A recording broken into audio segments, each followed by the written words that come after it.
Yo, what's up? Thanks for tuning in. Make sure that you like, subscribe, and share. Omega Classic Records is the page and the name. This is episode 1 of Independent Minded. Let's go. Nah, this ain't Jigga, this ain't Kanye, this ain't Drake, this ain't J. Cole, Kendrick Lamar. Yo, what up? It's your boy.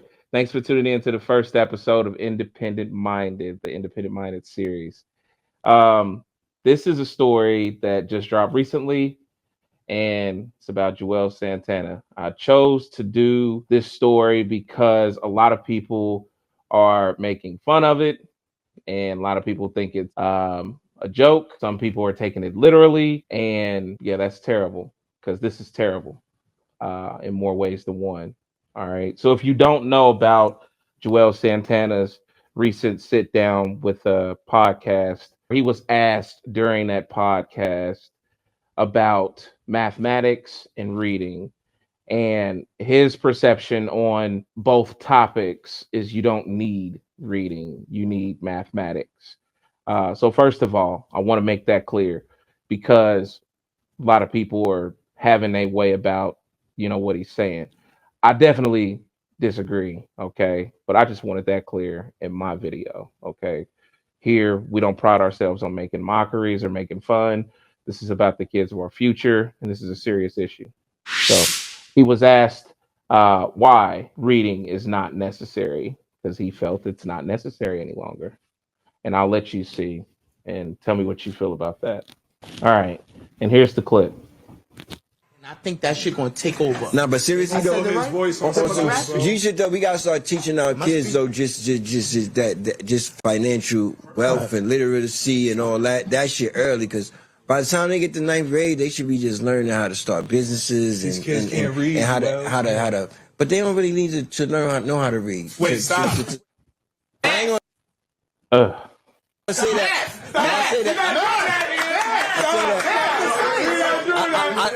I say that respectfully. I'm not saying that in a way to be literate, because you're not supposed to be illiterate, but you can. What's more important, reading or math? Math. Told you. Math. I think you could listen to a book on YouTube. You can still obtain the information. And you don't not have to know how to read. That's not reading and understanding. I believe common sense is better than everything.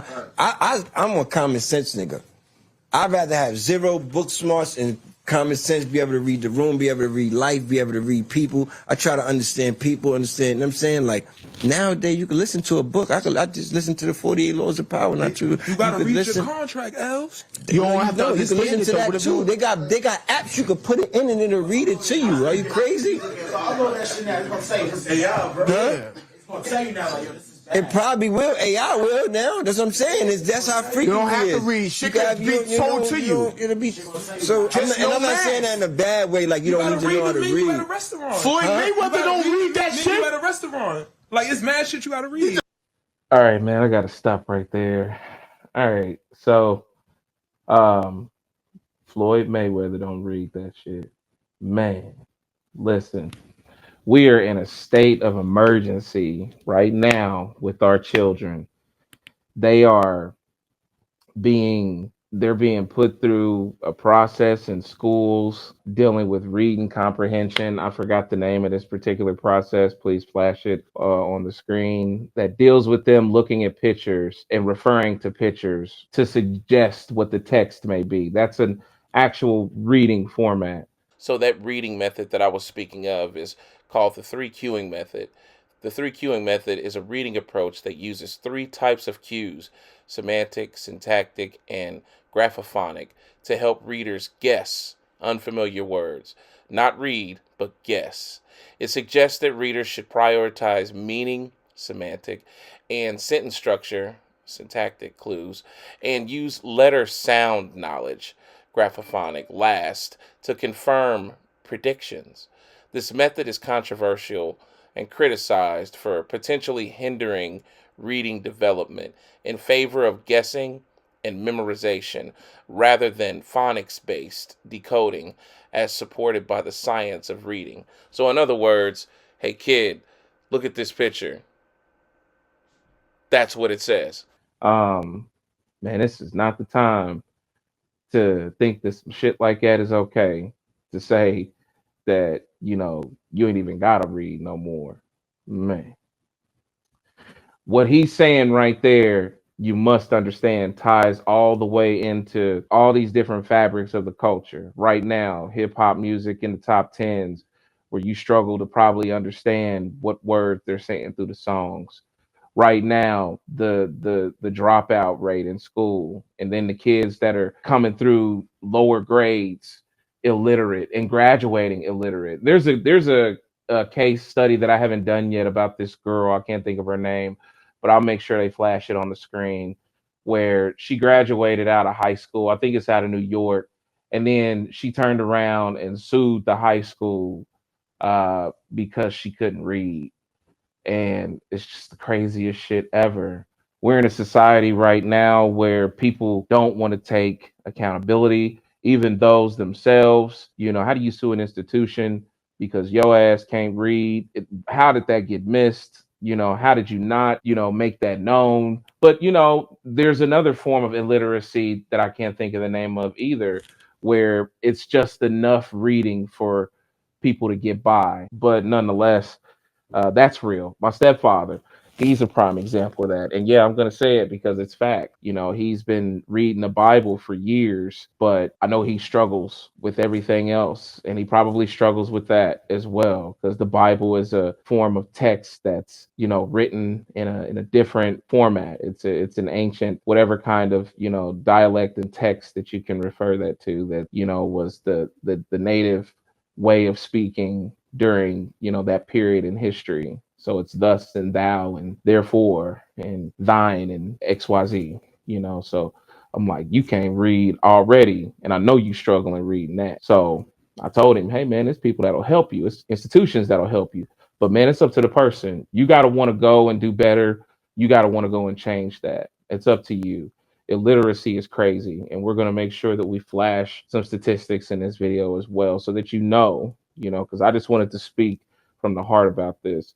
Why this is on Independent Grinders? Because you need to know how to fucking read if you're going to start a record label, if you're going to be a rapper. If you're a rapper, you're in business. You're selling a product. You, nigga, you selling yourself. You selling the music that you do, the books you've written, your lifestyle. You're selling your image. You're selling today's rapper, they're online and they're in the music. Today's rappers are hybrid rappers, okay?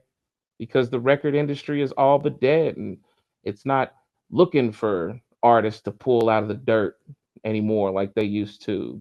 They don't groom. They come to ready-made artists and ready-made businesses that are doing numbers across their social media platforms and in the sales of whatever products they're selling. You're in business. How do you think you can be in business and not read? Do not let somebody like Juelz Santana get you confused. Listen, keep in mind, Juelz Santana was a dude who was in the rap business at 16 years old. He had one of the most greatest of opportunities that you can think of, being in the rap game. This dude is on Dipset, got an entire group of comrades, everybody together, rapping and doing business together. And then they go and do a deal with one of the most popping record labels of the time, Rockefeller. And now they're, partners with Rockefeller for a couple of projects. And then not Wayne. And then Juelz has the project with Wayne, was supposed to happen. It didn't happen, but it was sensationalized, just the thought of it. I think it's the I Can't Feel My Face project that never came out. So this dude has had a lot of hype. He's had a lot of hits. He's had a lot of exposure to the game and to business and to fame. But he was 16 years old in the midst of that. Like, I never heard about him going back to school, or if he was in school during that period of time. Cameron speaks on it and says that they just kept him in the studio and they wanted Juelz to just stay writing, and he was just to be in there writing and making hits, because they thought that he was going to be. There's an interview where Cameron and Mace are sitting down with, I think, Gillian Wallow, and he's telling Gillian Wallow how they were saying that Juelz was the future. Like Juelz could have really been like he could have been Hove level. Real talk, he had it. And he had it at a young age. He could have been a leader of everything that's going on outside right now. He could have been all these young father, uncle, whatever you want to call it. Like, that's how much the chicks liked him. He could rap. He was fly. He had every element that you needed to be that. Yeah, he had the real wittiness to be like one of those special rappers. When we was working, look, we used to have to lock Juelz in the house, straight up and down. When he's 15, 16, you don't want to go to school, you ain't going outside. You come with us to the club. Yo, you did them songs. All them songs that you hear, the bangers, was forced. Yo, write the song, my nigga. Write the song. But it got to a point where I can't treat you like you're a grown man now. I can't yell at you. I can't scream at you. All them hits, gangster music, Santana's Town, all the hot Hey Ma was when we about to walk out to the club. We had a crib in Chicago, and he'd be like, come on. I'd be like, did the 16? He'd be like, da-da-da. I said, we'll bring your bitch back. You're not coming out until you finish the song. You're not going. Straight like that, he'll tell you. And you're not coming out. We'll bring your hoe back, and if you finish the 16, we'll let you have her. He was going to be something as big as Jay-Z. So all of that going on. Platinum hits. Deal with one of the biggest rap labels, Rockefeller, at that period of time. This dude is 16 years old. No one talks about school. No one talks about, was he an artist in school? I ain't never heard nothing about it. Didn't hear about no graduations. Just heard about a 16-year-old little dude that they was trying to keep in the studio and keep writing because you gonna be, damn near Hove level. So he has no teeth right now, man. I don't know if it's health-wise or street-wise. You know what I'm saying? God bless on that. Not talking shit, but learn where to take your information from, because this is not the source when it comes to scholastic shit like that. And that just goes for anybody in general in life. Not everybody can give you information about everything. Take the information from who is successful, who's showing improving, and who's got a process that works for them. So I think that in conclusion, yeah, that was a ridiculous statement to make. I think that today, like he was saying in that interview, we have now more entrepreneurs, and entrepreneurs coming into the market out of school, right into the, into the markets and workforces, not workforces, but starting workforces or creating jobs now more than ever, especially after COVID. COVID took and turned the job market and all of that stuff dealing with traditional things with jobs inside out. So it makes it even more ridiculous to say that this is a time to stop reading and to just put the contract through AI. And man, please do not take this information, little dudes, little girls, whoever, to heart. You need to read. You want to be a better rapper? Read. You want to be smarter? Read. You need to study. And you need to study text.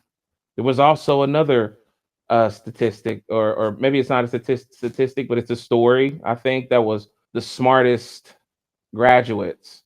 And it's this particular college where these graduates are like high GPA and XYZ. I can't think of the institution, but yeah, like a lot of them couldn't read like text. They hadn't read, books.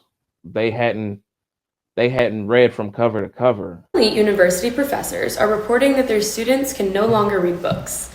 But it's not entirely the students' fault. To read a book in college, it helps to have read a book in high school. Last year, Atlantic assistant editor Rose Horowitz spoke with professors who told her that their students are overwhelmed at the thought of reading multiple books a semester, and one said his students struggle to focus on even a sonnet. Familiar explanations for the decline in reading aptitude include smartphones and social media. Reading books for pleasure, these arguments go, can't compete with the constant stimulation of TikTok, Instagram, and YouTube. But Rose's reporting also showed that middle and high school students appear to be encountering far fewer books in the classroom. Educational initiatives now emphasize informational texts and standardized tests, leading many teachers to shift from books to short passages. The goal of this shift was to help students make clearer statements, one Stanford education professor told Rose. But in doing so, we've sacrificed young people's ability to grapple with long-form texts in general. When these students arrive at college, it's not that they don't want to do the reading, it's that they don't know how. No one's ever asked them to. The professors Rose spoke with painted a grim picture of young people's reading habits. One Columbia professor asks new college students what their favorite book is. He told Rose that students used to respond with titles like Jane Eyre and Wuthering Heights. But answers have changed in the past decade. Almost half of students now choose young adult novels like Percy Jackson. They're naming these books because they haven't been assigned authors like Jane Austen or the Brontes in school. Students stand to lose a lot more than just a command of great books. Reading can cultivate a sophisticated form of empathy. It transports readers into the mind of someone who lived in a radically different context or time period. And according to the neuroscientist Marianne Wolf, deep reading stimulates critical thinking and self-reflection in ways that skimming or reading in short bursts does not. These are people that skim read and spot read and hey, being independent, you damn sure better believe you need to know how to read. You're a damn fool if you think not. All right. So this was Independent Minded, first of many, and we have many more to come. Thank you for watching. Thank you for listening. Please make sure that you like, subscribe, and share. Omega Classic Records is the page and the name. And man, just get smart. That's all I can say, dude. Because it's getting more and more ridiculous every day. You turn your phone on. All right. We out. Peace. Adults often go back to school to get a better paying job. But one important and often overlooked segment of the population are those who struggle to read or do basic math. They can't read a street sign, a pay stub, or a menu. Every year, thousands of these individuals overcome shame and fear and go back to school. But inadequate funding and long waiting lists have made their struggles even harder. The two-digit numbers from Carol Palmer is 63. She graduated high school years ago, even though she couldn't read or write. Palmer developed several coping skills to hide the fact she couldn't read. If I went to the grocery store and I couldn't know how to spell peas, I'd find the picture, and then I know it was that.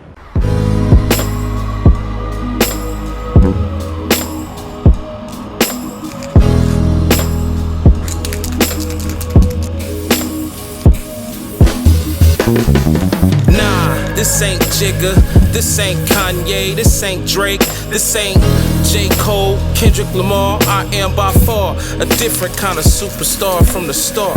This ain't Nas, 50, Snoop or Dre. This ain't Eminem, this ain't Wu-Tang. This ain't mathematically, I divide words and multiply lines. My style redefines, lyrically I'm divine. Intervention.